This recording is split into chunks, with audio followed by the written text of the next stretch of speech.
शुरू करते हैं भाई। अब आपने कर लिया होगा, मुझे उम्मीद है। आप लास्ट क्लास नहीं आए तो दिक्कत है।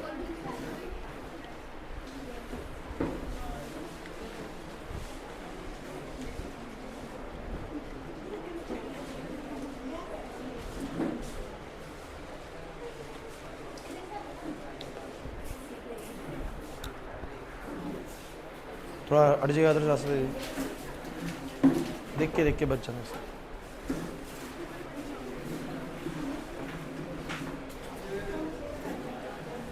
अरे खुशी इतना लंबा घूम के गई है, वहीं से चली जाती है। चलो क्लास ऐसा है, मैंने लास्ट क्लास आपको एक टॉपिक कराया जिसका नाम है सेल्फ इंडक्शन। अगर आपने लास्ट क्लास अटेंड करी तो ही आपको आज की क्लास आपके काम आएगी, अगर नहीं करी हुई तो फिर समझ वैसे भी नहीं आने वाला बच्चों। ठीक है, तो चलिए सेल्फ इंडक्शन क्या था मैं हल्का सा आपको रिपीट कराऊंगा ताकि हमें म्यूचुअल इंडक्शन में ऐसी कोई हर्डल ना बने कि कोई टॉपिक समझ में नहीं आ रही बात। तो मैंने आपको ये बताया सेल्फ इंडक्शन में कि मान लो कि मेरे पास एक कॉइल है, इस तरह की कॉइल है, और इसके अंदर जैसे ही मैं सर्किट में करंट को ऑन करूंगा, ध्यान देना बड़ा इंटरेस्टिंग टॉपिक है आज का, बस अच्छे से समझना। जैसे ही मैं इसको ऑन करूंगा आपको पता है इसमें करंट इंक्रीज करने लगेगा, और करंट ऐसे तो होता नहीं कि एकदम से 10 एम्पियर हो जाएगा, वो करंट हमेशा जीरो से बोलो कितना जाएगा, 10 एम्पियर। तो जब करंट बढ़ रहा होता तो इसके अंदर बनने वाली क्या बढ़ रही होती है बोलो, तो इसके अंदर बनने वाली मैग्नेटिक फील्ड भी बढ़ रही होती है, मतलब फ्लक्स बढ़ रहा होता है। और जैसे ही इसके अंदर जाने वाली फील्ड बढ़ेंगी, ये कोइल अपने अंदर आए हुए बदलाव को रोकने के लिए क्या करेगी बोलो, अपोजिट डायरेक्शन में फील्ड बनाएगी, और अपोजिट डायरेक्शन में फील्ड बनाने के लिए करंट ऐसे चलाएगी। अब देखो ये करंट आ रहा है ऐसे और ये बनाएगी ऐसे, मतलब कि ये अपने अंदर ही बनने वाले करंट को बोलो क्या करेगी, अपोज करेगी। इसी इंडक्शन को बोलो हम क्या बोलते हैं, सेल्फ इंडक्शन। हुआ तो इलेक्ट्रोमैग्नेटिक इंडक्शन है, बट इसका स्पेसिफिकली नाम दे दिया, बोलो क्या, सेल्फ इंडक्शन।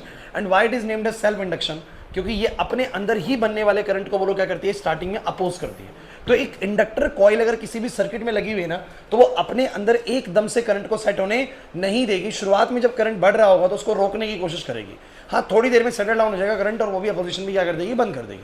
लेकिन शुरुआत में जब चेंज आ रहा होगा ना, उस दौरान वो उसको बोलो क्या करेगी, अपोज करेगी, बाय इंड्यूसिंग अपोजिंग ईएमएफ और अपोजिंग करंट इन इटसेल्फ।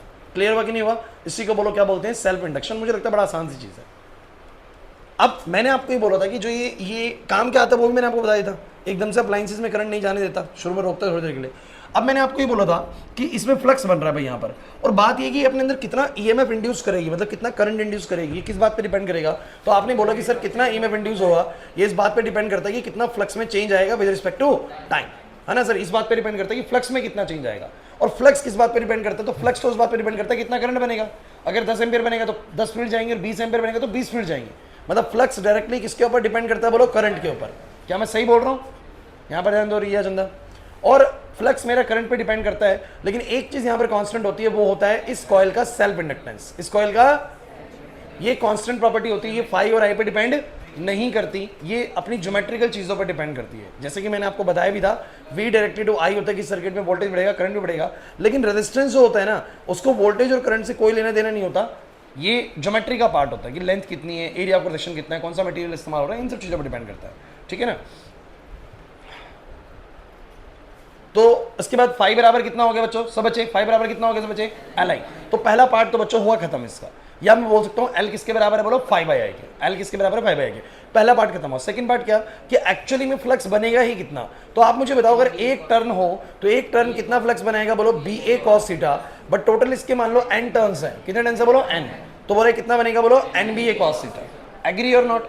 और ये जो टोटल टर्न्स है वो कितने होंगे भाई, तो कितने number of turns per unit length पे है, इनटू में बोलो क्या, टोटल लेंथ। क्या मैं सही लिख देता हूँ इस चीज को? और बोलो मैग्नेटिक फील्ड कितनी बनती है किसी भी उसके अंदर से, सो म्यू नॉट एन आई, मैं ऑलरेडी आपको बता चुका हूँ। एरिया बोलो क्या आएगा, ए, और कॉस तो जीरो रहेगा बिकॉज एरिया वेक्टर ऐसे है और मैग्नेटिक फील्ड भी ऐसे ही है, तो जीरो नहीं आ रहा ना समझ में। सो मुझे बताओ जरा बच्चों, फाई कितना आया? सो फाई का वैल्यू आ गया mu not an square A L I. Got it? अब मुझे बताओ जरा फाई बाई आई कितना आएगा, फाई बाई आई कितना आएगा, म्यू नॉट एन स्क्वायर, और इसी फाई बाई आई को तुम बोलो क्या बोलोगे, एल। तो मेरा जो इस कॉइल का सेल्फ इंडक्टेंस है वो किसके बराबर आ गया बोलो, mu not an square A L. और ये सारे पैरामीटर जो आपको नजर आ रहे हैं, number of turns per in length, area of the coil and L that is length, ये सारे पैरामीटर कंस्ट्रक्शनल पार्ट पे डिपेंड करते हैं इंडक्टर कॉइल की, इंडक्टर कॉइल कितनी बड़े एरिया वाली है, छोटे छोटे एरिया वाली है या बड़े एरिया वाली है। बड़ी लंबी वायर है इंडक्टर कॉइल है, छोटी इंडक्टर कॉइल है। कितने number of turns per unit length है, 15 टर्न्स है, 20 टर्न्स है एक यूनिट लेंथ पे, वो सब डिसाइड करेंगे। उसका सेल्फ इंडक्टेंस कितना होगा। सेल्फ इंडक्टेंस ये बताएगा आपको 5 हेनरी का है तो कम अपोजिशन करेगा और 10 हेनरी का है तो ज़्यादा अपोजिशन करेगा। नहीं आ रहा याद? तो पहला पार्ट ये था, दूसरा पार्ट ये था। अरे याद आ रहा है कि नहीं आ रहा? तीसरा पार्ट क्या था बच्चों? यही E इज इक्वल टू बोलो क्या है, माइनस का d∅dt और इसके अकॉर्डिंग माइनस का d/dt ऑफ फाइव बोलो कितना बच्चों, Li, और बच्चों I आ जाएगा बाहर, सॉरी L आ जाएगा बाहर, बोलो क्या बचेगा, di में क्या dt। इसका मतलब ये है कि एक कॉइल के अंदर कितना EMF इंड्यूस होगा, ध्यान देना है। एक कॉइल के अंदर कितना EMF इंड्यूस, EMF मैं बोलता हूँ यहाँ पर, एक कॉइल के अंदर कितना EMF इंड्यूस होगा, डिपेंड करता है कि कितना तेजी से उसमें rate of change of current हो रहा है।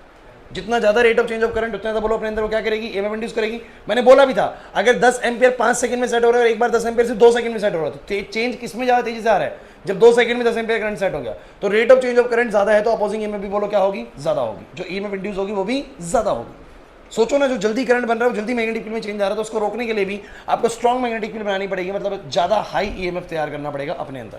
क्लियर होता है कि नहीं होता? और अगर कॉइल का सेल्फ इंडक्टेंस ज्यादा है तो EMF भी कैसा इंड्यूस होगा, बोलो ज्यादा। ये तो है ही, 5 हेनरी है तो कम EMF इंड्यूस करती है अपने अंदर उसको रोकने के लिए, और अगर 10 हेनरी का है तो ज्यादा करती है। और हालांकि मैंने आपको 10 हेनरी का मतलब भी बताया था, याद करो 1 हेनरी का मतलब क्या, एग्जाम में क्वेश्चन आ जाएगा 1 हेनरी बताइए, 1 हेनरी सेल्फ इंडक्टेंस का मतलब क्या है। तो किसी कॉइल का अगर सेल्फ इंडक्टेंस 1 हेनरी है, इसका मतलब कि अगर उस कॉइल के अंदर 1 एम्पियर पर सेकंड की रेट से करंट चेंज होगा तो वो अपने अंदर 1 वोल्ट का EMF क्या करेगी, इंड्यूस करेगी। अगर 5 हेनरी की तो बोलो क्या है, अगर उसमें 1 ampere per second current set होगा तो वो अपने अंदर 5 वोल्ट का EMF इंड्यूस करेगी। बिकॉज आपको याद करो L किसके बराबर आया था, E अपॉन में क्या, di में क्या बोलो dt। और अगर di/dt को 1 फिक्स कर दिया जाए कि अगर चेंज 1 एम्पियर पर सेकंड का हो तो जितना भी EMF इंड्यूस हो रहा है वही उसका बोलो क्या होता है, सेल्फ इंडक्टेंस। तो अगर सेल्फ इंडक्टेंस 5 हेनरी है ना, तो इसका मतलब मैं ये बोल सकता हूं कि 5 का EMF इंड्यूस होता है, उसके अंदर 5 वोल्ट का EMF इंड्यूस होता है जब उसमें 1 एम्पियर पर सेकंड का चेंज होता है। और किसी का 10 हेनरी का है तो इसका मतलब 1 एम्पियर पर सेकंड के करंट के चेंज पर ही 10 वोल्ट का EMF इंड्यूस करती है। 5 हेनरी वाली उतने ही चेंज पर 5 वोल्ट का EMF इंड्यूस करती है, और ज़्यादा पोजीशन वो करती है जिसका ज़्यादा हेनरी का सेल्फ इंडक्टेंस होता है। क्लियर हुआ कि नहीं हुआ? तो पूरा टॉपिक फिर से हमारे टच में आ चुका है। एक तो कॉइल अपने अंदर ही बनने वाले करंट को क्या करती है, अपोज करती है। अपोजिशन जो पता लगता है उसके उनकी सेल्फ इंडक्टेंस की वैल्यू से पता लगता है, जो कि उसके कंस्ट्रक्शनल पार्ट पे डिपेंड करती है, और EMF कितना इंड्यूस होगा वो मैंने आपको करवा दिया। क्लियर है कि नहीं? So now we will start mutual induction. अब ये क्या है, म्यूचुअल में कितनी चीजें हो जाएंगी, 2 चीजें, म्यूचुअल इंडक्टेंस, ये म्यूचुअल इंडक्शन। अब आप मुझे एक बात बताओ, मेरे पास यहां पर एक कॉइल है, भाई अच्छे समझना, बहुत जरूरी चीज है ये, और इसमें करंट चल रहा है, बैटरी बुटरी लगा रखी इसमें, और यहां दूसरी कॉइल है, इसमें कोई भी करंट सोर्स नहीं है, बताया था मैंने आपको शुरुआत में भी। अब जैसे ही तुम इसमें स्विच ऑन करोगे तो इसमें क्या बनेगा बोलो, करंट। इसके अंदर मान लो I1 करंट बनेगा, क्या बनेगा बोलो, I1 करंट। और जैसे इसमें करंट बनेगा बोलो, इसमें क्या बनेगी, मैग्नेटिक फील्ड। लेकिन एक बात पक्की है, जो इसकी मैग्नेटिक फील्ड है वो उसमें से ही पास हो रही होगी, बोलो है कि नहीं? तो आप ये बोलेंगे कि जब इसमें करंट सेट होने लगेगा 0 से I1, जो भी करंट इसमें बनेगा, तो ये अब कॉइल अपने अंदर तो सेल्फ इंडक्शन करेगी, बट खुशी यहाँ पर इसके अंदर जो बनने वाला करंट है वो अपने अंदर तो सेल्फ इंडक्शन करेगा, बिकॉज अपने अंदर जो भी करंट सेट होगा उसको तो कॉइल अपोज करेगी, जिसको बोलते हैं सेल्फ इंडक्शन। बट क्या आपको नहीं लगता कि जो इसकी बनाई हुई मैग्नेटिक फील्ड है वो उस कॉइल के साथ भी एसोसिएट हो रखी है, क्योंकि वो साथ में रखी गई है। तो जैसे ही इसमें करंट बनेगा, इसकी जो मैग्नेटिक फील्ड है वो उसमें से भी पास होंगी, तो उसके अंदर जो मैग्नेटिक फील्ड में चेंज आएगा उसको वो रोकेगी। कैसे रोकेगी बताओ जरा? जब अंदर जाने वाली फील्ड लाइंस बढ़ेंगी तो उसको रोकने के लिए बोलो कहाँ की तरफ बनाएगी, बाहर की तरफ, और अपने अंदर एक करंट इंड्यूस करेगी। लेकिन ये जो करंट इंड्यूस हुआ ये खुद की कॉइल की वजह से हुआ है, दूसरे की कॉइल की वजह से हुआ। तो इसको बोला गया म्यूचुअल इंडक्शन, कि इसमें बनने वाले करंट की वजह से इसमें इंडक्शन हो गया, तो बोलो क्या बोलेंगे इसको, म्यूचुअल इंडक्शन। कुछ बच्चे कहेंगे सर क्या इसमें सेल्फ इंडक्शन नहीं होगा, वो तो हमने पढ़ लिया ना, तो छोड़ दो उसको। अब बात ये कि इसकी बनाई हुई मैग्नेटिक फील्ड इसके साथ भी एसोसिएट है, बिकॉज ये बगल में रखी गई है। अगर कोई दूसरी कॉइल पहले वाली कॉइल के साथ में रखी है तो जैसे ही इसमें करंट फ्लो होगा, इसकी मैग्नेटिक फील्ड उसके साथ भी एसोसिएट हो जाएंगी, और उसके फ्लक्स में जैसे ही चेंज होता दिखेगा वो उसको रोकने के लिए बोलो क्या करेगी, समझ दो, अपने अंदर एक अपोजिंग फील्ड बनाएगी, और उसके लिए बोलो क्या करेगी, अपने अंदर एक करंट इंड्यूस करेगी। इसको बोलो क्या बोला, म्यूचुअल इंडक्शन। नहीं आया समझ में? पक्का बताओ फर्क क्या है? उसमें खुद के अंदर बनाए हुए करंट को अपोज करती है कॉइल, इसमें जो खुद के अंदर होता है वो तो हो ही रहा है, साथ के साथ अगर इसकी फील्ड दूसरे के साथ एसोसिएट है तो दूसरे में भी क्या होगा बोलो, इंडक्शन होगा। तो इंपॉर्टेंट चीज़ है, दूसरे की बात करने वाले हैं। ये है बच्चों कॉइल नंबर 1, ध्यान दीजिएगा। This is your coil number 1 and this is your coil number. चलो, और एक और बड़ी ज़रूरी बात, इसके जो number of turns per unit length, मैं सारे पैरामीटर्स लिखता हूँ। इसके number of turns per unit length मान लो N1 है, इसका एरिया A1 है, इसकी लेंथ मान लो L है, लेंथ दोनों की सेम ले लेते हैं, मान लेते हैं। और क्या होएगा, नंबर ऑफ टोटल टर्न्स हो गया। इसका बोलो क्या N2, और बोलो क्या A2 एरिया, लेंथ मान लो L ही है। चलो, अब क्या चीज़ है, क्या कराने वाला हूँ, आपको समझ में आ रहा है? NaL क्या डिनोट कर रहा है? N कर रहा है number of turns per unit length of this coil, N2 denote the number of turns per unit length of second coil, area of the first coil, area of the cross section of the second coil, length of first coil, length of second coil. हाँ भैया, लेके चल रहे हैं। अब तुम मुझे बस ये बताओ, इस बार किस कॉइल में इंडक्शन की बात चल रही है, पहली में या दूसरी में? दूसरी में। तो दूसरी में कितना ईएमएफ इंड्यूस होगा, ये कैसे पता लगेगा? तो आप लोग बोलोगे सर दूसरी में कितना ईएमएफ इंड्यूस होगा, ये इस बात पे निर्भर करता है कि दूसरे के फ्लक्स में कितना चेंज आ रहा है विद रिस्पेक्ट टू टाइम। क्या मैंने सही लिखा है कि EMF induce in the second coil, E2 भी लिख दिया मैंने। E2 का मतलब है EMF induce in the second coil is depending on the change in the flux in the second coil, कि सेकंड कॉइल के फ्लक्स में कितना चेंज आएगा। सेकंड कॉइल नहीं, सेकंड कॉइल का तो फ्लक्स होगा ना, फ्लक्स तो नंबर ऑफ फील्ड लाइंस कितनी है, इसमें से कितना उसमें बदलाव आ रहा है, सेकंड का ही लेंगे। सेकंड कॉइल में कितना ईएमएफ इंड्यूस होगा, ये डिपेंड करेगा उसमें कितना फ्लक्स में चेंज आ रहा है, उसमें कितना फ्लक्स, उसमें तो आ ही रहा है, उसमें भी कितना आ रहा है वो देखना है। सब बच्चे मुझे ये बताओ, ये वाली बात सबको समझ में आ गई? अब इंपॉर्टेंट चीज क्या है, आप मुझे बताओ कि मुझे ये देखना जरूरी है कि इसके फ्लक्स में कितना चेंज आ रहा है, क्योंकि इसमें कितना ईएमएफ इंड्यूस हुई तभी पता लगेगा जब ये पता लग पाए। प्रेरणा यहाँ पर इसमें कितना ईएमएफ इंड्यूस हो रहा है तभी पता लगेगा जब ये पता लग पाए कि इसमें फ्लक्स में कितना बदलाव आ रहा है। बिकॉज ये बात हमने फैराडेज के सेकंड लॉ ऑफ ईएमएफ में पढ़ा था कि किसी भी कॉइल में कितना ईएमएफ इंड्यूस होगा, ये डिपेंड करता है इस बात पे कि उसके फ्लक्स में कितना चेंज आ रहा है। एग्री करते कि नहीं करते? अब सेकंड कॉइल के फ्लक्स में कितना चेंज आ रहा है वो मैं निकालूंगा ऐसे कि मैं बोलूंगा, बड़ी जरूरी चीज बोलूंगा कि सेकंड कॉइल में बनने वाला जो फ्लक्स है वो फर्स्ट कॉइल में बनने वाले करंट के डायरेक्टली प्रोपोर्शनल है। मैंने यहां पर φ2 इज डायरेक्टली टू I1 लिखा। सोचो ऐसा क्यों लिखा? मैं क्यों सेकंड कॉइल के फ्लक्स के पीछे बढ़ाऊं भाई? क्योंकि मुझे यहां पर म्यूचुअल इंडक्शन देखना है, मुझे देखना है सेकंड कॉइल में कितना ईएमएफ इंड्यूस हुआ, और सेकंड कॉइल में कितना ईएमएफ इंड्यूस हुआ ये इससे पता लगेगा कि उसके फ्लक्स में कितना चेंज आया। और उसका फ्लक्स बेसिकली डायरेक्टली किस में निर्भर कर रहा है बोलो? करंट 1 पे। जितना इसमें करंट होगा उतना ज्यादा उसमें फ्लक्स बनेगा, बिकॉज इसी की तो फील्ड वहां पर है। नहीं समझे मेरी बात को? वहां पर भी फाई डायरेक्टली टू आई बोलते थे, यहाँ पर भी फाई डायरेक्टली टू आई है, लेकिन यहाँ पर बोलेंगे भाई सेकंड कॉइल का जो फ्लक्स है वो पहले वाली कॉइल के करंट पे ही डिपेंड करेगा, बिकॉज इसका खुद का तो कुछ करंट है ही नहीं ना। समझे नहीं मेरी बात को? सबको समझ में आ गया ये वाली बात? दूसरी बात फिर से वही आती है कि यहाँ पर फिर एक कांस्टेंट आएगा जिसको बस एल नहीं यहाँ पर बोलते हैं म्यूचुअल इंडक्टेंस। क्या बोलते हैं बोलो? तो ये जो एम होता है ना बच्चों, this is the coefficient of mutual induction and अभी थोड़ी देर में समझ में आ जाएगा, या फिर इसी को बोलते हैं म्यूचुअल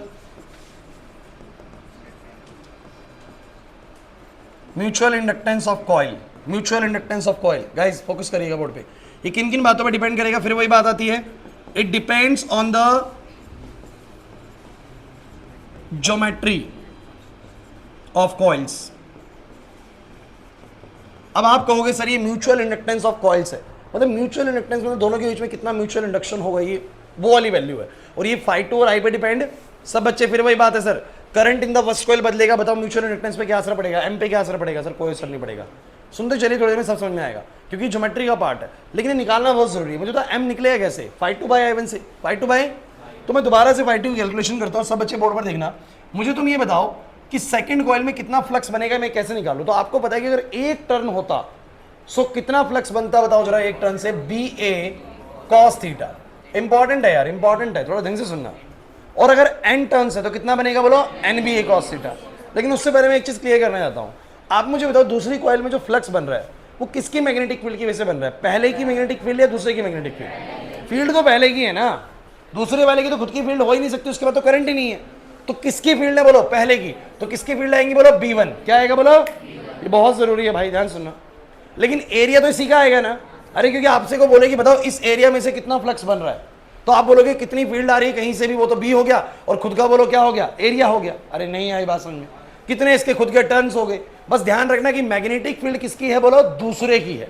तो आप बोलोगे कि इसमें कितना फ्लक्स बनेगा। सब बच्चों की नजरें बोर्ड पे हो, बिल्कुल ईजी लगेगा अगर तुमने सेल्फ इंडक्शन समझा हुआ अच्छे से, तो फिर ये कुछ भी नहीं लगने वाला आप लोगों को। सो मैंने बोला दूसरी कॉइल में कितना फ्लक्स बनेगा? सर जितना मैग्नेटिक फील्ड पहले वाले ने भेजा, क्योंकि फ्लक्स होता है BA cos थीटा, लेकिन B तो भैया उसका है ना, तो बोलो क्या आएगा? B1। एरिया बोलो किसका आएगा? खुद का। तो मैं बोलो क्या बोल देता हूं? A2। तो B1 A2 और बोलो क्या आएगा, cos 0 हो जाएगा। और नंबर ऑफ टर्न्स किसके आएंगे बोलो, खुद के। तो N2B1 A2 cos 0। कोई प्रॉब्लम है तो मुझे बोलो भाई, समझ नहीं आ रहा सर, पक्की बात है।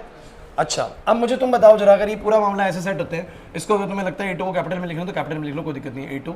और ये वाला बोलो क्या लिख दिया मैंने, A1, कोई प्रॉब्लम नहीं है यार, कैपिटल स्मॉल से कोई दिक्कत नहीं है। चलो बताओ अब N2 कितना होगा, सब जो टोटल टर्न्स कितने होंगे, जितने number of turns per unit length है, इनटू में बोलो क्या total length L। Any problem, this is your N2L। समझ नहीं आया N2L कैसे, अरे टोटल टर्न्स किसी में कितने भी होंगे, जितने उसके टर्न्स एक यूनिट लेंथ पे, इनटू में बोलो क्या total length. So this is N2L।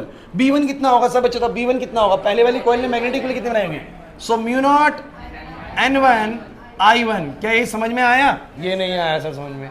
Sir पहले वाली कॉइल ने कितना बनाया होगा, कितनी मैग्नेटिक फील्ड बनाई होगी, अगर उसमें करंट I1 है और उसके number of turns per unit length N1 है, so mu naught N1 I1। नहीं है बस समझ में, क्योंकि म्यू नॉट N ही फॉर्मूला होता है। नहीं आ रहा भाई। अब बताओ एरिया किसका आएगा बोलो, सेकंड का, और cos 0 हो जाएगा 1। This is your φ2। सो φ2 को एक बार थोड़ा सही से लिखते हैं, बोलो कितना है सब बच्चे, mu naught N1 N2 L या A2 L और बोलो क्या I1। मुझे निकालना था बच्चों M, which is φ2 by I1, which is φ2 by, तो मैंने यहाँ से I1 को नीचे लिया है और बन गया बच्चों φ2 बाय I1 किसके बराबर आ गया, mu naught N1 N2 A2 L। और मुझे तुम ये बताओ ये क्या है बोलो, म्यूचुअल इंडक्टेंस। सो बोलो कितना आ गया, mu naught N1 N2 A2 L। मतलब कि सब बच्चे एक बात मुझे आप बस ये बता दो कि ये जो म्यूचुअल इंडक्टेंस हो रहा था, ये जो म्यूचुअल इंडक्टेंस हो रहा था किसमें हो रहा था बोलो, this is the mutual induction in the second coil by the first coil, by the, this is the mutual induction in the second coil by the first coil. बच्चों लिखो मत, बिल्कुल लिखने की जरूरत नहीं है। M21 का मतलब है mutual induction in the second coil by the first coil. तो सेकंड कॉइल में कितना म्यूचुअल इंडक्शन होगा, मतलब वो कितना अपोजिशन करने वाली है, अपने अंदर आने वाले बदलाव को किन किन बातों पर डिपेंड करता है सर, सारी ज्योमेट्रिकल चीजों पर डिपेंड करता है। सचिन यहाँ पर सारी ज्योमेट्रिकल चीजों पर डिपेंड करता है। कैसे, नंबर ऑफ टर्न्स कितने हैं पहले वाली में पर यूनिट लेंथ पे, number of turns per unit length कितने हैं दूसरी वाली में, कितनी दूसरी वाली का एरिया है, और कितनी बोलो क्या है लेंथ। ये सारे पार्ट बोलो किसके हैं, ज्योमेट्रिकल पार्ट्स हैं। नहीं आ रही बात समझ में, अरे नहीं आया समझ में। तो सेकंड वाली कॉइल अपने अंदर कितना इंडक्शन करेगी, मतलब जो बदलाव आएगा उसको रोकने के लिए अपने अंदर इंडक्शन करती है ना, अपने अंदर ईएमएफ इंड्यूस करती है, अपने अंदर करंट इंड्यूस करती है उसको रोकने के लिए। तो कितना म्यूचुअल इंडक्शन करेगी सेकंड वाली कॉइल अपने अंदर, वो डिपेंड करता है किस बात पे बोलो, कितने टर्न्स है पहले वाली में पर यूनिट लेंथ पे, कितने टर्न्स है दूसरी वाली में पर यूनिट लेंथ पे, कितना एरिया है सेकंड वाली का, और कितनी उसकी बोलो क्या है लेंथ है। मतलब सारी चीजें किस पे डिपेंड कर रही है बोलो, ज्योमेट्री पे। किस पे डिपेंड कर रही है बोलो। आपको नहीं लगता कि बिल्कुल सिमिलर ड्राइव चल रहा है पहले वाले जैसे, जैसे पहले वाला टॉपिक कर रहा था बिल्कुल सेम चल रहा है, वही नहीं आया ना समझ में। और मुझे तुम ये बताओ सेकंड कॉइल में कितना ईएमएफ इंड्यूस होगा सब बच्चे, सेकंड कॉइल में कितना ईएमएफ इंड्यूस होगा। तो सेकंड कॉइल में जो ईएमएफ इंड्यूस होगा वो डिपेंड करता है उसमें फ्लक्स में कितना चेंज आएगा, और इसके फ्लक्स में कितना चेंज आएगा जरा बताओ, MI1 डिवाइड बाय बोलो क्या DT। M कांस्टेंट है बाहर आ जाएगा, और बोलो क्या आएगा DI1 बाय में DT, और ये बोलो क्या बन जाएगा E2। सब बच्चे मुझे बताओ ये कहना क्या चाह रहे हैं एक्सप्रेशन, ये एक्सप्रेशन कहना चाह रहा है कि एक तो भाई जो सेकंड कॉइल में ईएमएफ इंड्यूस होगा वो इस बात पे निर्भर करता है कि फर्स्ट कॉइल में कितना तेजी से rate of change of current हो रहा है, क्योंकि इसमें जितना ज्यादा तेजी से rate of change of current होगा उतना ज्यादा ईएमएफ इसमें बोलो क्या हो जाएगा, इंड्यूस हो जाएगा। बिल्कुल सही बात है सर, इसी का चेंज तो उसके साथ एसोसिएट है कि नहीं बताओ। और दूसरी बात कि इस कॉइल का खुद का म्यूचुअल इंडक्शन कितना है ना, इसका खुद का म्यूचुअल इंडक्टेंस कितना है वो भी डिसाइड करेगा इसमें कितना ईएमएफ इंड्यूस होगा। अगर ज्यादा है इसका म्यूचुअल इंडक्टेंस तो ये अपने अंदर ज्यादा ईएमएफ इंड्यूस करेगा। नहीं आई ना बात समझ में, मुश्किल लगा कहीं से, बिल्कुल सिमिलर टॉपिक हो गया कि नहीं हो गया बताओ जरा, कुछ क्लैरिटी आई। अगर आपको बोले कि म्यूचुअल इंडक्टेंस डिफाइन करना है किसी का 1 हेनरी 5 हेनरी ये कैसे होगा, तो मुझे तुम बस ये बताओ M को मैं यहाँ पर क्या लिख सकता हूँ बताओ जरा, E2 बाय में कितना बोलो DI1 बाय में क्या DT। मतलब किसी भी कॉइल का अगर मुझे म्यूचुअल इंडक्टेंस बताना है तो मैं क्या बोलूंगा कि व्हेन DI1 बाय में DT जब मेरा 1 एम्पियर पर सेकंड होगा, मतलब पहले वाली कॉइल में अगर करंट मेरा 1 एम्पियर पर सेकंड की रेट से चेंज हो तो जितना भी सेकंड कॉइल में ईएमएफ इंड्यूस होगा वही उस कॉइल का बोलो क्या होगा, म्यूचुअल इंडक्टेंस। मींस अगर किसी का म्यूचुअल इंडक्टेंस 10 हेनरी बोला तो वो क्या है, वो 10 क्या है बोलो, वो 10 कुछ और नहीं है, वो क्या है बोलो, उसमें इंड्यूस हुआ ईएमएफ है जब पहले वाली कॉइल में कितना करंट चेंज होता होगा 1 एम्पियर। तो दुकान पे आप गए, आपने कहा दुकान पे जाके मुझे एक म्यूचुअल इंडक्टेंस कॉइल दे दो, तो वो 2 कॉइल दे देगा आप लोगों को और बोलेगा किसी एक का म्यूचुअल इंडक्टेंस जो है ना वो 10 हेनरी है। तो आपको ये समझना है कि इसका मतलब ये है कि अगर दूसरी वाली कॉइल में 1 एम्पियर पर सेकंड की रेट से करंट चेंज हुआ तब इस वाली कॉइल के अंदर कितना ईएमएफ इंड्यूस हो जाएगा, 10 का हो जाएगा। कितने का बोलो, 10। तो आपको ये बताना चाह रहा है कि अगर DI1 बाय DT 1 है तो जो ईएमएफ इंड्यूस होगा सेकंड कॉइल में वही बोलो उसका क्या होता है, म्यूचुअल इंडक्टेंस। तो बोलो क्या बोलोगे, इसको डिफाइन कैसे करोगे, that mutual inductance is equal to the EMF induced in the second coil when the rate of change of current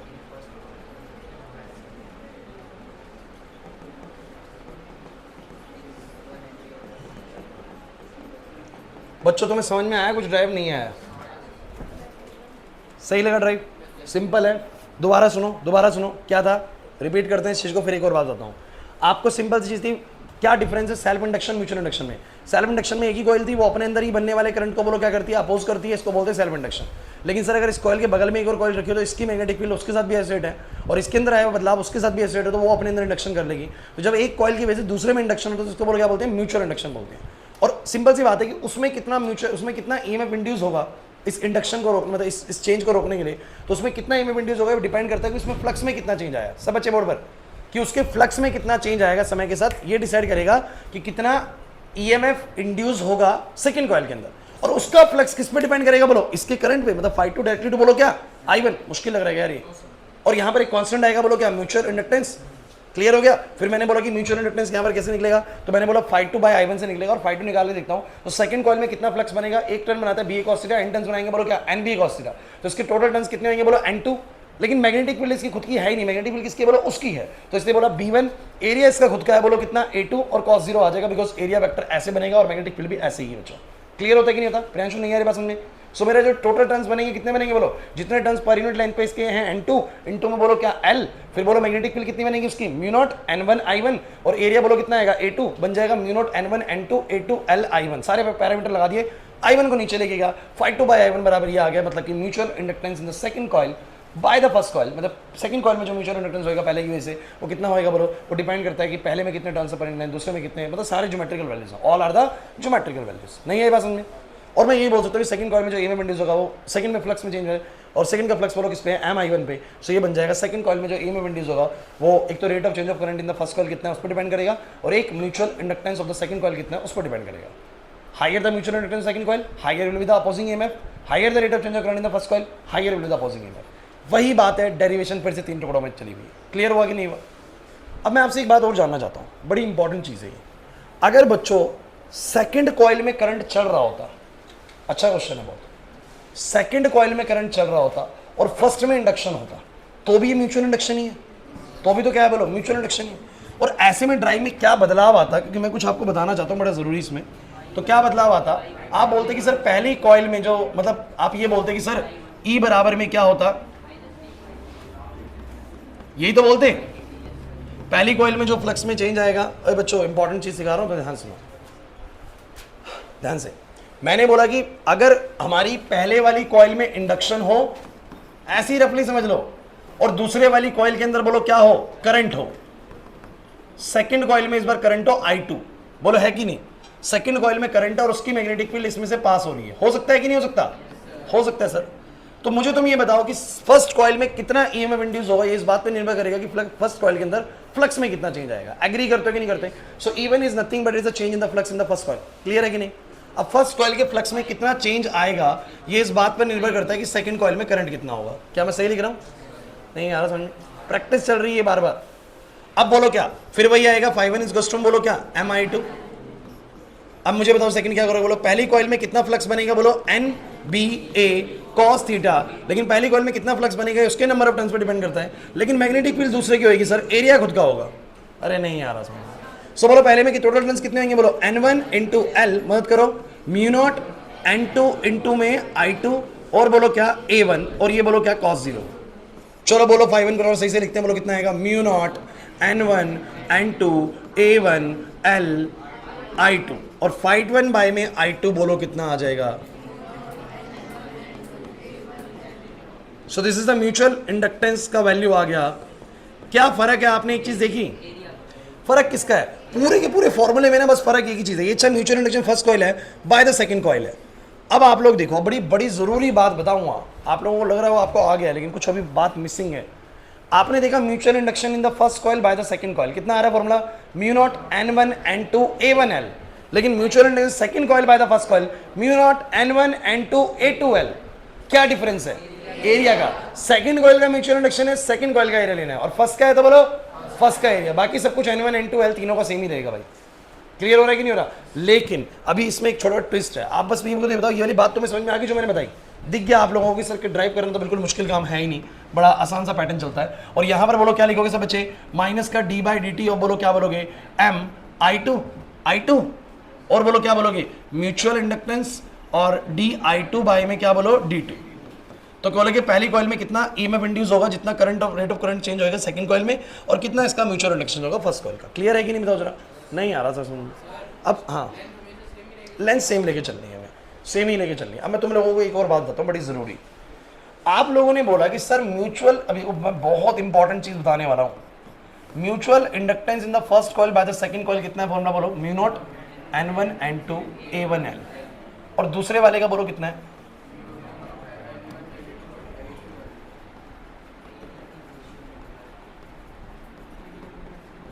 लेकिन एक बात सोचो यार, आप लोग दिमाग लगाना। मान लो पहले वाली कॉइल छोटा एरिया रखती है A1, और दूसरे वाली कॉइल का एरिया बड़ा है। सोचो ऐसा है, A2 बड़ा है, सही है? ध्यान देना, कुछ बड़ा जरूरी बताने वाला हूं। और अगर मान लो पहले वाली बड़ी है और दूसरे वाली,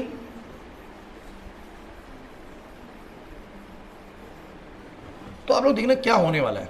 कुछ बड़ा जरूरी चीज आपको देखने को मिलेगी। क्या आपको पता है, मान लो इसमें से इतनी फील्ड पास हो रही है, देखना जरा, तो इसके में से ऐसे फील्ड जाएंगी। भले ही सेकंड वाले में जो भी म्यूचुअल इंडक्शन होना है, आप कह रहे हैं उसका एरिया डिपेंड करेगा A2, लेकिन आप मुझे बताइए कि उसकी जो फील्ड है वही तो यहां पर आती है ना। तो जो फ्लक्स बनेगा उसके लिए जो रिस्पॉन्सिबल एरिया है वो तो A1 जितना ही है, जो इफेक्टिव एरिया है। अभी थोड़ा समझना पड़ेगा आप लोगों को। उसकी फील्ड ऐसे करके आई और ऐसे निकली, तो इतना एरिया तो कंट्रीब्यूशन दे ही नहीं ना फ्लक्स के अंदर। जो छोटे वाला एरिया उतना ही रिस्पॉन्सिबल है। मतलब अगर A1 छोटा है तो A2 का पूरा एरिया फ्लक्स में कंट्रीब्यूशन, तो मैं बोलूंगा जो इफेक्टिव एरिया जो कंट्रीब्यूशन दे रहा है फ्लक्स के अंदर वो सिर्फ इतना है। देखो इफेक्टिव एरिया बस इतना ही है। मतलब जो इसमें म्यूचुअल इंडक्शन होने वाला है वो A1 के अकॉर्डिंग ही होने वाला है, A2 के अकॉर्डिंग। दोबारा समझते हैं। मतलब कि अगर पहले वाली का छोटा एरिया है, दूसरे वाली का बड़ा एरिया है, तो सेकंड वाली में भले ही जो म्यूचुअल इंडक्शन होगा आप बोल तो A2 रहे हैं, लेकिन एक्चुअली में स्मॉल वाले एरिया जितना ही रिस्पॉन्सिबल फ्लक्स बनेगा। बोलो क्लियर है कि नहीं? दोबारा सुनो। अगर मान लो पहले वाली का बड़ा एरिया है, पहले वाली का बोलो एरिया क्या है? बोलो बड़ा, और दूसरे वाली का छोटा है। अब आप बताना जरा, अब बताओ, अब फ्लक्स किसके रिस्पॉन्सिबल है? बोलो A2 के। A2 के क्यों? फिर दोबारा से जो इफेक्टिव एरिया है, इफेक्टिव एरिया जो फ्लक्स में कंट्रीब्यूशन कर रहा है, एक्चुअली में ये इफेक्टिव एरिया जो फ्लक्स में कंट्रीब्यूशन कर रहा है। मेरी बात को समझने की कोशिश करें यहाँ पर, ये बहुत जरूरी चीज है जो मैं आपसे डिस्कस कर रहा हूँ।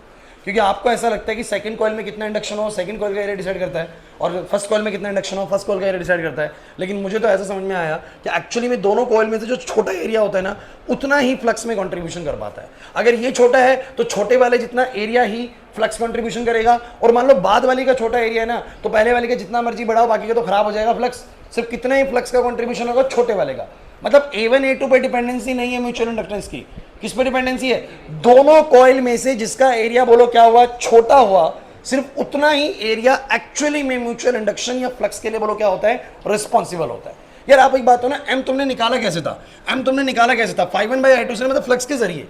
और फ्लक्स का जो कंट्रीब्यूशन है, मुझे बताओ जरा, क्या इसका इतना बड़ा एरिया कि उसकी वजह से कुछ फर्क पड़ा इसके फ्लक्स के ऊपर? नहीं सर, इतना बड़ा एरिया कंट्रीब्यूशन में आया नहीं। छोटे से एरिया, जितना एरिया इसका था ना, उतना ही फ्लक्स में कंट्रीब्यूशन हुआ। मतलब अब A2 लेके कोई फायदा नहीं है, A1 ले लो, वही बात है, उतना ही फ्लक्स बन रहा है। क्लियर है कि नहीं? भले ही इसका छोटा है, इसका एरिया बड़ा है, अब इतना ही छोटे वाला काम करेगा। मतलब कुल मिला के मेरी बात ये निकल के आती है, दोनों कॉइल में से जो एरिया बोलो क्या होगा? छोटा, वो एरिया बेसिकली रिस्पॉन्सिबल होगा फ्लक्स के लिए। किसी भी कॉइल के अंदर उतना ही एरिया बोलो किसके लिए रिस्पॉन्सिबल होगा? बोलो फ्लक्स के लिए। नहीं आ रही मेरे पास में?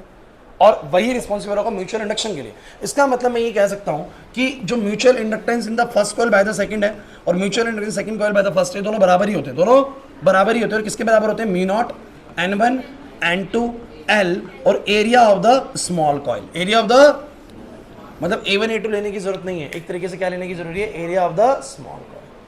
आप वैसे ड्राइव में A1 A2 लेके चलाइए, कोई प्रॉब्लम नहीं है, बट जो नेट म्यूचुअल इंडक्शन होने वाला है किसी भी कॉइल में, उसके लिए रिस्पॉन्सिबल कौन सा वाला एरिया होगा बोलो, जो स्मॉल वाला होगा। समझ नहीं आया नहीं वाला पॉइंट, नहीं आया निखिल समझ में? तो ये थोड़ा सा आपको ध्यान से सुनना पड़ेगा, देखना पड़ेगा कि क्या चीज बताना चाह रहा हूँ, तब क्लियर हो पाएगा। नहीं, N1 और N2 दोनों का वही रहेगा, चाहे आप N2 ले लो N1 ले लो, वो तो मल्टीप्लिकेशन सेम ही आना है, कुछ फर्क नहीं पड़ेगा उससे। क्योंकि ड्राइव में अगर आप जाओगे तो एक बार इसमें N2 आएगा, उसमें N1 आएगा, उसमें N2 आएगा तो यहाँ पर N1 आएगा, तो प्रोडक्ट तो क्या आएगा, सेम आएगा। बस एरिया प्रॉब्लम कर रहा था, और मैंने पाया कि एरिया हमें किसी कॉइल का लेने की जरूरत नहीं है, एक्चुअली में छोटे वाला जो एरिया ना वही रिस्पॉन्सिबल है फ्लक्स के लिए। नहीं आ रही ना बात समझ में? पक्का देखो, इसके फ्लक्स के लिए इसका एरिया रिस्पॉन्सिबल नहीं है, उसका एरिया रिस्पॉन्सिबल हो रहा है जो छोटे वाला है, और इसके फ्लक्स के लिए इसका एरिया रिस्पॉन्सिबल हो रहा है। मतलब कुल मिला के बात समझ में आ रही है, जो छोटा वाला एरिया होगा ना वो रिस्पॉन्सिबल होगा फ्लक्स के लिए। नहीं आई बात समझ में? नहीं आई? पक्का?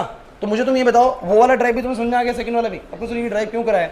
अरे ये मैंने वैसे ही बता दिया आप लोगों को, कभी उसने बोल दिया सेकंड में करंट चल रहा है, फर्स्ट में इंडक्शन हो रहा है, तो कैसे करोगे? तो कर लेंगे सर, क्लियर हो रहा है कि नहीं हो रहा? और फर्स्ट में चल रहा है, सेकंड में इंडक्शन हो रहा है, तो भी कर लेंगे सर, क्लियर होता कि नहीं होता? अब CBSE देखो बहुत स्मार्ट है, उन्होंने बच्चों को म्यूचुअल इंडक्शन सिखा दिया, सारी चीज़ कर दिया, वो क्वेश्चंस की वैरायटी कैसे चेंज करती है वो देखना जरा। वो क्या करती है, अब आपको दिखाता हूँ। उन्होंने एक क्वेश्चन बना रखा है, मैं क्वेश्चन एक्जैक्टली मुझे नहीं पता क्या है, याद नहीं है, लेकिन मैं डायग्राम पूरा बना दूंगा और क्या चीज़ है वो बता दूंगा आप लोगों को। मान लो ये मेरे पास ना कॉइल नंबर 1 है, और इस कॉइल नंबर 1 में उन्होंने कहीं पर बैटरी लगा दी ऐसे करके प्लस माइनस, और ये मेरे पास कॉइल नंबर 2 है, और यहां मैंने गैल्वेनोमीटर लगा दिया। This is your coil number 2। कोई प्रॉब्लम? इसका रेडियस बोलो कितना है, R2 है, उसका रेडियस बोलो कितना है, R1 है। सही है, ऐसा हो सकता है। और ऐसे भी बोल दिया कि जो कॉइल 2 है इसके जो टर्न्स है बोलो कितने हैं, N2 है, उसके कॉइल के 1 के टर्न बोलो कितने हैं, N1 है। कुछ भी बोल सकते हैं, ठीक है। कॉइल 1 के total turns of coil 1 N1, total turns of coil 2 N2, radius R1 और R2। करंट किसमें चल रहा है, कॉइल 1 में। कॉइल 1 में चला दो I1 करंट। अब आप मुझे बस एक बात बताओ, क्वेश्चन क्या आएगा, calculate the mutual inductance in coil 2 by the coil 1। अच्छा, आप लोग ट्राई करना चाहेंगे? वैसे मैं ऑप्शंस दूं आप लोगों को 4,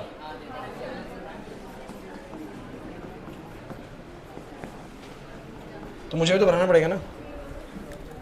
आप ट्राई करो, मैं भी ट्राई कर रहा हूं। हो गया?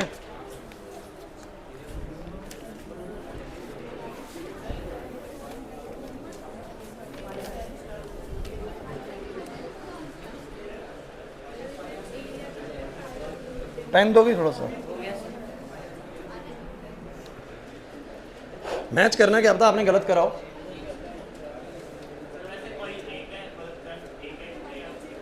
नहीं, मैंने N1 N2 दिया भाई।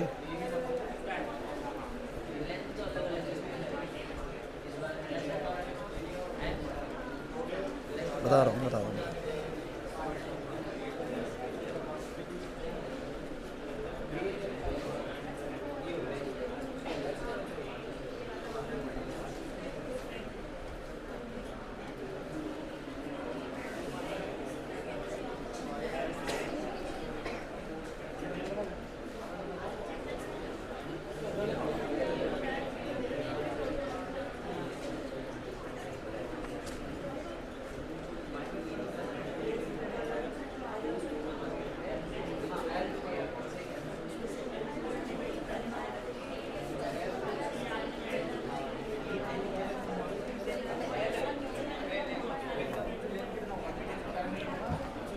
तो बताना कौन सा ऑप्शन करेक्ट है।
4 ऑप्शंस आपके सामने, अब बताओ सॉल्व हो गया तो? हाँ, बी। सो मेजॉरिटी बी को फेवर कर रही है भाई।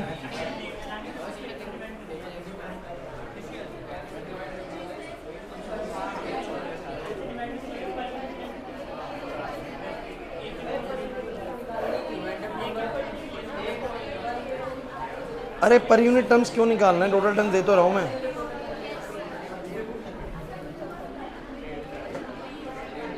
चलिए भाई मैं कराता हूं क्लास, मैच करिएगा आप लोगों ने क्या करा है। देखिए, अरे भाई क्लास मुझे ये बताइए, इसमें म्यूचुअल इंडक्शन हो कैसे रहा है, पहले तो बताइए। अगर पहली में करंट चल रहा है तो सोचो कि अगर उसमें करंट बनाया है, आपको याद करना पड़ेगा थोड़ा सा मैग्नेटिज्म चैप्टर। अगर किसी भी सर्कुलर कॉइल में करंट बनता है, थोड़ा याद करो, किसी भी सर्कुलर कॉइल में अगर करंट बनता है, मान लो ऐसे बना करंट उसमें, तो आप याद करो अगर करंट ऐसे है तो बाहर की तरफ बोलो क्या बनेगी, मैग्नेटिक फील्ड। करंट ऐसे होता तो अंदर की तरफ बनती। याद आ रहा है कि नहीं आ रहा?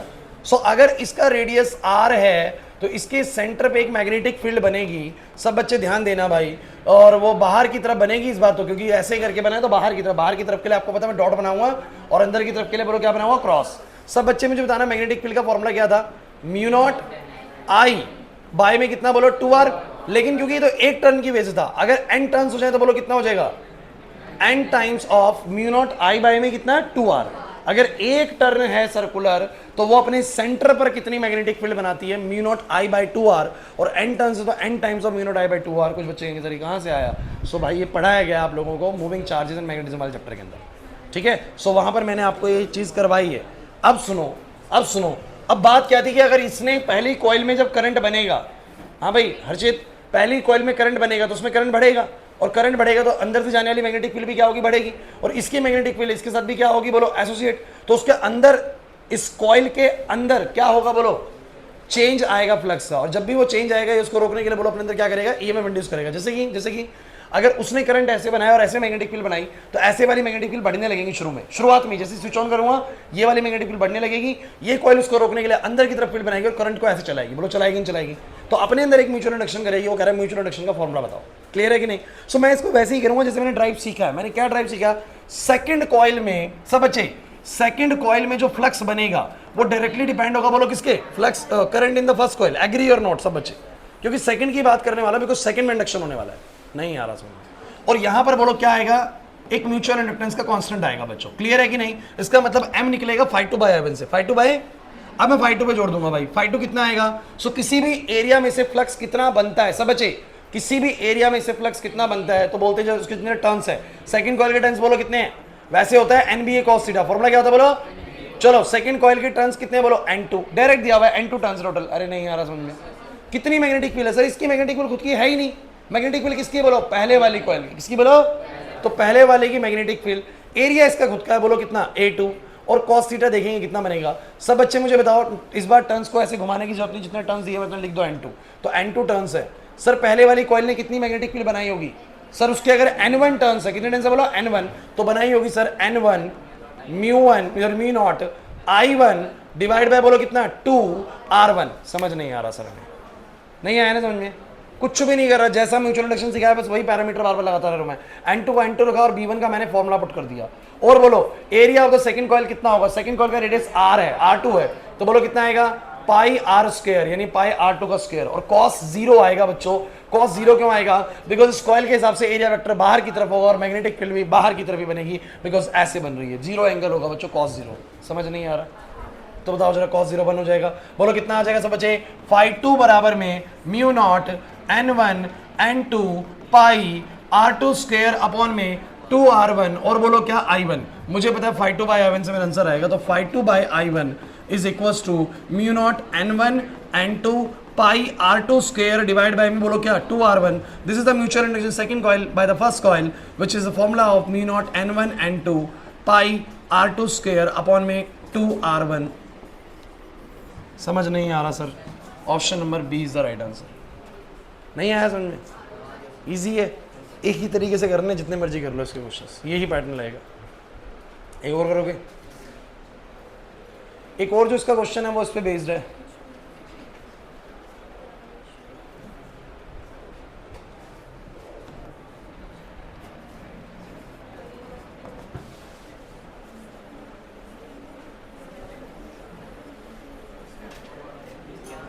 एक और बात और थी बतानी थी, वो भी बताऊंगा। चलो अभी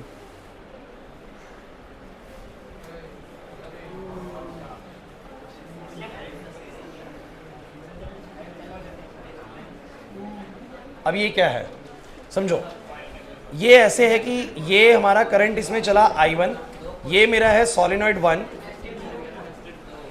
और ये जो अंदर वाला है बोलो क्या है, सोलिनॉइड 2, ठीक है। और ये कॉइल अलग है, मतलब उससे कनेक्टेड नहीं है। एक सोलिनॉइड के बीच में दूसरी सोलिनॉइड कॉइल है, हो सकता है ना ऐसा। और ऑब्वियस सी बात है, जब एक में करंट फ्लो करेगा तो उसकी जो मैग्नेटिक फील्ड है वो दूसरे के साथ भी एसोसिएट होगी, तो दूसरे में जब वो मैग्नेटिक फील्ड जाएंगी तो वो उसको बोलो क्या करेगा, अपोज करेगा, अपने अंदर म्यूचुअल इंडक्शन करेगा। बोलो है कि नहीं, समझ नहीं आ रहा। तो जब अरे हर बार एक ही चीज चलेगी, म्यूचुअल इंडक्शन में कोई बदलता नहीं है। एक कॉइल में जो बनता है करंट, उसकी मैग्नेटिक फील्ड बस दूसरे से बोलो क्या होती है, एसोसिएट होती है, जिसके कारण दूसरा अपने अंदर बोलो क्या करता है, म्यूचुअल इंडक्शन करता है। बस वो म्यूचुअल इंडक्शन निकालना है आप लोगों को। और क्या दे दिया उसने आप लोगों को कि पहले में I1 करंट चल रहा है, पहले के number of turns per unit length N1 है, दूसरे के number of turns per unit length बोलो क्या है, N2 है। बहुत है इतना। लेंथ इनकी दोनों की L मान लो, लेंथ L मान लो, और क्या बताओ। चलो बताओ कैसे करेंगे सब बच्चे, सब बच्चे क्या निकालना है बोलो, calculate mutual inductance in second coil. चलो एरिया भी देना है, दे देता हूं। ये है एरिया ऑफ सेकेंड कॉइल, ये पर यूनिट लेंथ है ना, और ये है area of the first coil A1। चलो सब बच्चे बताओ भाई कैसे करोगे, आ जाओ। क्या करोगे, सेकंड कॉइल में जो फ्लक्स बनेगा वो डायरेक्टली डिपेंड होगा फर्स्ट कॉइल में बनने वाले करंट के। फिर वही बात है, नहीं क्या हो गया, नहीं आ रहा समझे। और बोलो φ2 कितना आएगा, बोलो φ2 आएगा बोलो कितना, MI1। देखो तो सही, मैं एक ही पैटर्न चला रहा हूं बार बार। अब मुझे बताओ जरा M कैसे आएगा, φ2/I1 से। दूसरी कॉइल में कितना फ्लक्स बनेगा, सर फ्लक्स का फॉर्मूला होता है NBA cos थीटा। और दूसरी कॉइल में कितना फ्लक्स बनेगा ये डिसाइड होगा उसमें कितने टर्न्स हैं। लेकिन मैग्नेटिक फील्ड उसकी होती ही नहीं कभी भी, मैग्नेटिक फील्ड पहले वाले की, एरिया दूसरे वाले का। अरे नहीं यार ये बात समझ में, यही तो चल रहा है। बोलो कितना आएगा, बोलो बोलो, दिख जाएगा ना। तो सेकंड कॉइल में कितने टोटल नंबर ऑफ टर्न्स होंगे, जितने number of turns per unit length है इनटू में बोलो क्या, total length, that is N2L। पहले वाले ने कितनी मैग्नेटिक फील्ड बनाई होगी, बोलो μ0 N1 I1, और बोलो A2 बोलो कितना आएगा, दूसरे वाले का एरिया A2 दिया हुआ, और ये हो जाएगा बच्चों cos 0, बोलो क्या आ जाएगा बच्चों φ2, और वहां से I1 सीधा नीचे लेके जा रहा हूं बच्चों। सो φ2 बाय में I1 आ गया μ0 N1 N2 L A2, same formula बन गया जो पहले पढ़ा हुआ था हमने, ठीक है ना। और ये आ गया mutual inductance of the second coil by the first coil, same formula note down किया। नहीं आई ना बात समझ, पक्का नहीं आई तो नहीं, क्या समझ नहीं आया। सेकंड कॉइल में जो इंडक्शन होगा वो किसकी वजह से होगा, फर्स्ट की वजह से। सेकंड कॉइल का फ्लक्स डायरेक्टली डिपेंड करेगा फर्स्ट के करंट पे, और यहाँ पर म्यूचुअल इंडक्टेंस कांस्टेंट आ जाएगा। M क्या होगा, φ2 बाय में क्या, I1। और φ2 कैसे निकलेगा, दूसरी कॉइल में कितना फ्लक्स बनेगा, NBA cos थीटा। तो दूसरी कॉइल में जो फ्लक्स बनेगा वो होगा जितने टर्न्स उसके अंदर हैं, जितना उसका मैग्नेटिक फील्ड उसका नहीं है, मैग्नेटिक फील्ड किसका है बोलो, फर्स्ट का, और एरिया उसी का है A2। अब बताओ दूसरे में कितने टर्न्स होंगे, तो N2 होता है number of turns per unit length, तो L यूनिट लेंथ पे कितने टर्न्स हो जाएंगे, N2L। और पहले वाले ने कितनी मैग्नेटिक फील्ड बनाई, हमने पढ़ा हुआ एक सॉलिनॉइड अपने अंदर कितनी मैग्नेटिक फील्ड बनाता है, μ0 Ni। सो μ0 इंटू N1 इंटू I1, क्योंकि करंट उसका है, और एरिया बच्चों इसी का आएगा सेकंड कॉइल का। बस मैं I1 को नीचे ले गया, φ2/I1 ऊपर पता है M होता है, नहीं है समझ में। आप देख रहे हो ये ड्राइव वो ड्राइव इससे पिछला ड्राइव, सारे ड्राइव एक ही पैटर्न पे काम कर रहे हैं, एक ही कॉन्सेप्ट पे। अगर आपको सेल्फ इंडक्शन समझ में आ गया था ना, उसी का बड़ा भाई म्यूचुअल इंडक्शन है, और उसी के बाद आप उसके ड्राइव करते चलो, सारे के सारे एक ही पैटर्न पे होंगे। अब आप बताओ जो इलेक्ट्रोमैग्नेटिक इंडक्शन चैप्टर अब तक हमने करा है उसमें क्या डिफिकल्टी है, खत्म होने वाला लगभग, बस आपको वो मोशनल ईएमएफ कराना है मुझे बस। AC जनरेटर में AC चैप्टर की शुरुआत में कराऊंगा, वो बात एक ही, आप इसमें कर लो इसमें कर लो, एक ही चीज़ है। हम जब AC शुरू करते हैं तो पहले AC जनरेटर करते हैं, तो कुछ इसको इस चैप्टर में कराते हैं, कुछ टीचर्स उसको उस चैप्टर में कराते हैं, मैं उसमें करवाता हूँ। तो सब बच्चे भाई क्लास एक बार दोबारा बोर्ड पे सुनो, दोबारा सुनो। शुरुआत इस चैप्टर की हुई थी लेंजिस लॉ, यानी फैराडेज लॉ ऑफ, मतलब first law of Faraday's of EMI ना, Faraday's first law of EMI sorry. वो क्या था, वो आपको ये बोलता है कि whenever there is a change in a magnetic flux linked to a particular coil, the coil will induce current in itself in such a direction so that it can oppose the change in the magnetic flux. The second Faraday's law of EMI states that the EMF induced in the coil is directly proportional to the rate of change of flux in the coil. Coil में कितना तेजी से flux बदलाव कर रहा है उतना ही ज्यादा बोलो उसमें EMF क्या होगा, इंड्यूस होगा. दोनों लॉस पढ़े थे और उसके मैंने कुछ क्वेश्चंस तो मैं डायरेक्शन वेक्शन के करवाए थे बहुत सारे, वो आपको समझ में आ गए होंगे. पहला पार्ट तो यही था बच्चों. सेकंड पार्ट सीधा आ गया था सेल्फ इंडक्शन, और तीसरी चीज बोलो क्या करें, म्यूचुअल. तीन ही टॉपिक करें चैप्टर में, चौथी पांचवी क्लास है शायद ये. तीन टॉपिक्स हमने बड़े इंपॉर्टेंट करें. पहला लॉस पढ़े थे दोनों के दोनों, सेकंड सेल्फ इंडक्शन करें, तीसरा बोलो क्या करें, म्यूचुअल इंडक्शन. क्लियर हुआ कि नहीं हुआ? आखिरी बात बताऊंगा आज की, वो खत्म होते गए छुट्टी भी कर देंगे. सो एक चीज मुझे और बतानी थी जो इसमें ध्यान नहीं रहा. एक बड़ा इंपॉर्टेंट पार्ट और होता है बच्चों, कपलिंग का. आप मुझे एक बात बताओ, क्या आपको ऐसा नहीं लगता कि जब ये कॉइल ऐसे रखी गई है, ध्यान देना, ऐसे रखी गई है कॉइल 1 और कॉइल 2, तो ऐसे में इसकी बनाई हुई सारी फील्ड उसमें से पास हुई है जरूरी? क्यों जरूरी नहीं है? बिकॉज कुछ फील्ड हो सकती है जो थोड़ी सी साइड से निकल जाए. तो ऐसे में जो इसका पूरा बनाया हुआ फील्ड लाइन है उसमें से पास नहीं होता होगा शायद. और ऐसे में सारा फ्लक्स जब नहीं बन पाया तो उतना ज़्यादा उसमें EMF इंड्यूस, क्योंकि कुछ अगर फील्ड दाएं बाएं निकल गई है तो उसके में बहुत ज़्यादा चेंज आ ही नहीं रहा, तो उतना ज़्यादा EMF इंड्यूस नहीं होगा. मानते हो कि नहीं मानते? तो ये एक बैस कपलिंग नहीं कही जाती, इसको बोलते हैं बैस कपलिंग नहीं हो रही है. इसको मैं आपको मतलब NCERT में देखते नहीं है कि निश्चित नहीं है, कोफिशिएंट ऑफ कपलिंग करके पढ़ते हैं, और ये कपलिंग बैस नहीं है. एक्चुअली में हम चाहते हैं कि एक कॉइल की बनाई हुई फील्ड सारी दूसरी वाली से एसोसिएट हो जाए, कोई भी लॉस ना हो, कोई भी लॉस. तो जो आपका जो कपलिंग करते हैं ना दो कॉइल्स का म्यूचुअल इंडक्शन करने के लिए, वो कैसे करते हैं? वो ऐसे करते हैं. ये रही कॉइल नंबर 1 और ये रही कॉइल नंबर 2. अब आप बताओ, अब कोई लॉस होगा? ये रही कॉइल नंबर 1, नीचे वाली रही कॉइल नंबर 1, और ये बोलो क्या है, कॉइल नंबर 2. समझो मेरी बात को, ये है कॉइल नंबर 1, वो क्या है बोलो, कॉइल नंबर 2. तो ऐसे में पहले वाले के द्वारा बनाई गई सारा मैग्नेटिक फ्लक्स दूसरे वाले के साथ एसोसिएट होगा, कोई भी लॉस नहीं होगा मैग्नेटिक फ्लक्स का, और बहुत बढ़िया EMF इंड्यूस होगा सेकंड कॉइल में. अच्छा, EMF इंड्यूस करने में फायदा है गाइस, इधर EMF इंड्यूस करने से हमें फायदा है कि इसमें करंट चल रहा है उसमें बनने लग जाएगा, और उसमें अगर करंट बनाना है तो ज़्यादा से ज़्यादा बोलो क्या करना पड़ेगा, मैग्नेटिक फ्लक्स का बदलाव उसके साथ जुड़ा हुआ होना चाहिए, मतलब ज़्यादा से ज़्यादा फील्ड लाइन उसमें से पास होनी चाहिए. उसके लिए जो बेस्ट कपलिंग होती है वो ऐसे होती है, ऐसे कभी कपलिंग नहीं होती. वो समझाने के लिए हम ऐसा लेते हैं कि अगर मैं ऐसे ही बना दूंगा तो फिर तुम्हें कुछ समझ में नहीं आएगा. समझ में आ रहा है? तो बुक्स भी पहले समझाने के लिए ऐसे लेती है, बाद में वो कपलिंग समझा देती है कि कपलिंग ऐसे ना करके कपलिंग कैसे करनी है, बोलो ऐसे. ऐसे कपलिंग करने से बोलो फायदा क्या है, सब बच्चे बताओ, ऐसे फायदा क्या बताओ जरा, ज़्यादा से ज़्यादा फील्ड लाइन एसोसिएट होगी, है ना. और मैं ऐसे करूंगा तो बताओ जरा, चलो बताओ किस केस में सबसे बढ़िया EMF इंड्यूस होगा. एक केस ये रहा, केस नंबर 1, केस नंबर 2, और एक केस नंबर 3 है.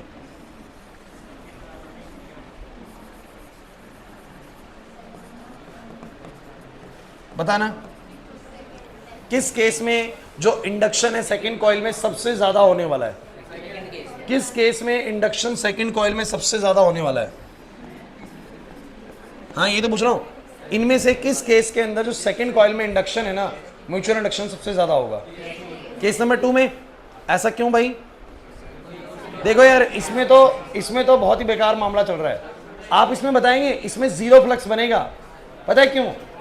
क्योंकि मैग्नेटिक फील्ड ऐसे है, एरिया वेक्टर ऐसे है, कॉइल का एरिया ऐसे है, तो एरिया वेक्टर ऐसे बनेगा, और मैग्नेटिक फील्ड ऐसे आ रही है, 90 डिग्री बन रहा है, बी ए cos 90 जीरो हो जाएगा.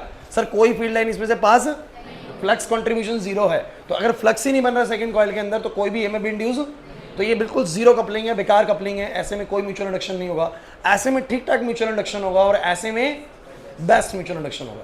एक्चुअली में अभी एक टॉपिक के बारे में ज़्यादा मैं चर्चा करूँगा नहीं, बिकॉज ये आता ही नहीं एग्जाम में, आपके है भी नहीं सिलेबस के अंदर. आप लोग ना एक टॉपिक पढ़ते हैं जिसको बोलते हैं कोफिशिएंट ऑफ कपलिंग. और ये जो कोफिशिएंट ऑफ कपलिंग होता है ना, ये आप लोग थोड़ा सा एंट्रेंस वगैरह में पढ़ लेंगे, के से डिनोट होता है. इस के की जो वैल्यू होती है ना, वो 0 से लेकर 1 के बीच में वेरी करती है. अगर सबसे बेस्ट कपलिंग होती है तो के 1 होता है. जैसे इसका जो कोफिशिएंट ऑफ कपलिंग है ना, वो कितना है बोलो, 1 है, और इसका जो कोफिशिएंट ऑफ कपलिंग है बोलो कितना है, 0 है. और जितना जितना ज़्यादा फील्ड एसोसिएट हो पाती है ना दूसरे वाले के साथ, उसी के हिसाब से उसको नंबर मिलता है। अगर 100 प्रोबेबिलिटी की तरह है, जैसे प्रोबेबिलिटी की मैक्सिमम वैल्यू क्या होती है 1 और मिनिमम कितनी होती है 0।